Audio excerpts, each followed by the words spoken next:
గోదావరి జిల్లాలో చిరుతపులి భయం కొనసాగుతోంది. కడియం మండలం కడియపులంక నర్సరీలో చిరుతపులి కోసం గాలింపు కొనసాగుతోంది. 4 రోజులుగా గ్రామస్తులకు చిరుత కంటి మీద కునుకు లేకుండా చేస్తుంది. అయితే చిరుత ఏ జంతువును వేటాడినట్టు గుర్తులు కనిపించకపోవడంతో బోన్లకు చిక్కే అవకాశం ఉందని ఫారెస్ట్ అధికారులు చెబుతున్నారు.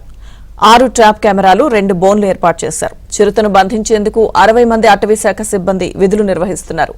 అటు చిరుత సంచారంతో సమీప మండలాల ప్రజలను అటవీ శాఖ అప్రమత్తం చేసింది.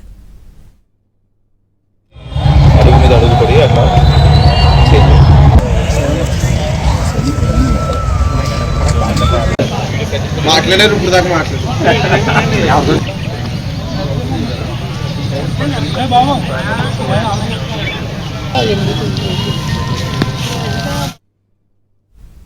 తూర్పుగోదావరి జిల్లాలో చిరుత సంచారానికి సంబంధించిన పూర్తి సమాచారం మా ప్రతినిధి రాజాబాబు అందిస్తారు.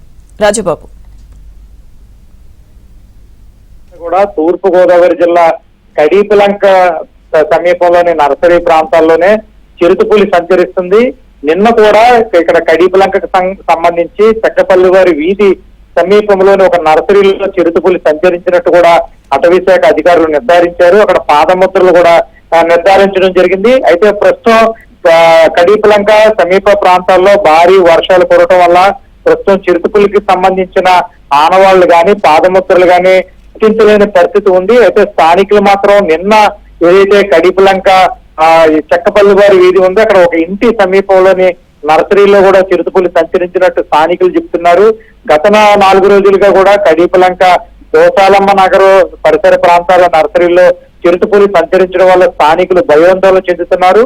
నిన్న రాత్రి అయితే కనుక ఇక్కడ స్థానికంగా కూడా ఏదైతే చెక్కపల్లి వారి వీధి ఉందో అక్కడ అదేవిధంగా దోసాలమ్మ నగరు ఈ ప్రాంతాల్లో కూడా సుమారుగా 200 టైర్లను కూడా అంటించారు. అంటే చిరుతపులి జనావాసాల్లోకి గ్రామాల్లోకి రాకుండా గ్రామం చుట్టూ కూడా స్థానిక ప్రజలు సుమారుగా 200 టైర్లు కూడా వెలిగించి అంటించి రాత్రంతా కూడా పహారా కాశారు.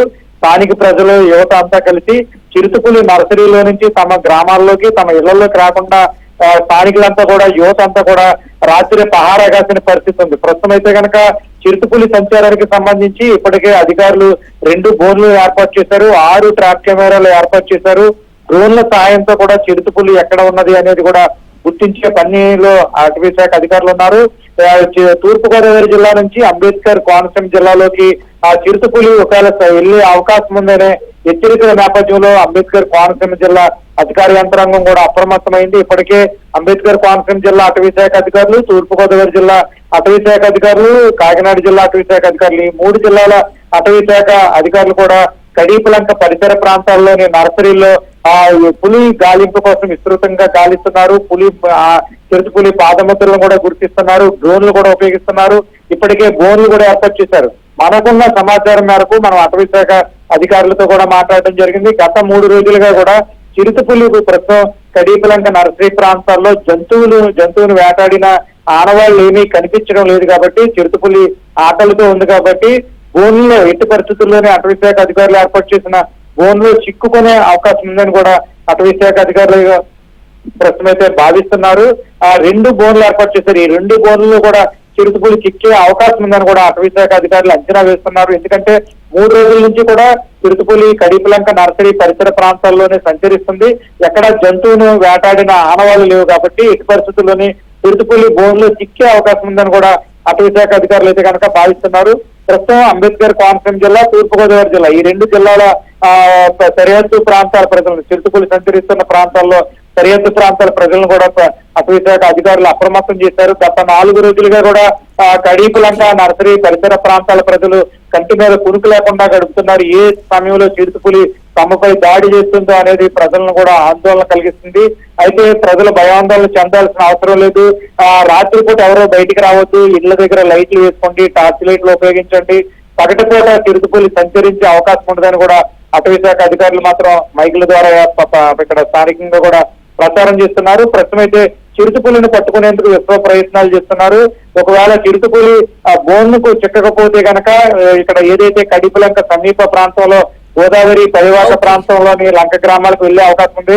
లంక గ్రామాల నుంచి మళ్ళీ చిరుతపులి ఎక్కడికైతే గోదావరి వరదల్లో కొట్టుకొచ్చిందో అదే ప్రాంతానికి పాపికొండల అభయారణ్యంలోకి మళ్ళీ తిరుగు ప్రయాణం అయ్యే అవకాశం కూడా ఉందని కూడా అటవీ శాఖ అధికారులు భావిస్తున్నారు. ఒకవేళ చిరుతపులిని సురక్షితంగా బోన్ల ద్వారా పట్టుకుంటాం, లేని పక్షంలో చిరుతపులి తాను వచ్చిన మార్గంలో మళ్ళీ గోదావరి పరివాహక ప్రాంతంలోని లంక గ్రామాల గుండా అటవీ ప్రాంతంలోకి వెళ్లే అవకాశం ఉందని కూడా అటవీ శాఖ అధికారులు భావిస్తున్నారు. ఏదేమైనప్పటికీ కూడా గత 22 రోజులుగా కూడా తూర్పు గోదావరి జిల్లా వాసులను చిరుతపులి భయోందోళనకు గురి చేస్తుంది. ప్రజలు భయోందోళన చెందుతున్నారు. అంటే అటవీ శాఖ అధికారులు వారికి ఉన్న నిబంధనల ప్రకారంగా చిరుతపులను పట్టుకునేందుకు ప్రయత్నాలు చేస్తున్నప్పటికీ కూడా ప్రజల నుంచి మాత్రం తీవ్ర వ్యతిరేకత వ్యక్తమవుతుంది.